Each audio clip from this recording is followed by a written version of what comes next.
ડભોઈ શહેર તાલુકામાં ભારે વરસાદના કારણે પૂરની સ્થિતિ નિર્માણ થતા મુસ્લિમ સમાજના આગેવાનો દ્વારા અસરગ્રસ્તોને ફૂડ વિતરણ કરવામાં આવ્યું હતું।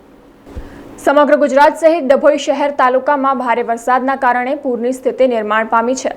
પૂરના કારણે નીચાણવાળા વિસ્તારમાં પાણી ભરાયા હતા। તે સ્થિતિમાં જમિયતે ઉલમાએ હિન્દ ડભોઈ કમિટીના નિશારભાઈ હનીફભાઈ ખત્રી, ચાચાવાલા ઝકરિયા, અત્તરવાલા રિઝવાન, લકીવાલા શકીલ પ્રેસવાલા, મકબૂલ મુલ્લા, ઇલિયાસભાઈ અત્તરવાલા વગેરે દ્વારા ડભોઈ તાલુકાના કુંઢેલા ગામ, મીમ સિટી અને દિવાળીપુરા પાણીના તરાપાની મદદ લઈ 800 થી વધુ ફૂડ પેકેટ અને પાણીની બોટલ વિતરણ કરી હતી।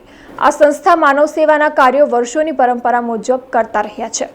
મીમ સિટી મમ્મદપુરા કુંઢેલા સાઈડ આવેલું છે, એ પાણી બહુ આવી ગયું હતું અને જમિયત ઉલમાએ હિન્દ યુનિટી ચેરિટેબલ ટ્રસ્ટના સાથીઓ એના વગર પણ અમારા ફળિયાના ઘણા એવા છોકરાઓ, નવજવાન તબક્કાએ બધાએ અમને સપોર્ટ કર્યો। સહસહકારથી દરેકના અંગાડી પૂરગ્રસ્ત વિસ્તારના અંદર જમવાનું આયોજન કર્યું હતું।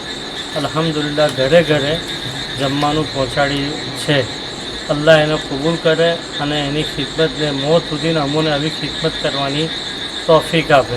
સમાચારોના સતત અપડેટ માટે TNN ન્યૂઝને YouTube પર સબસ્ક્રાઇબ કરી બેલ આઇકોન પ્રેસ કરો અને અમારી સાથે જોડાયેલા રહો Facebook, Instagram અને Twitter ઉપર।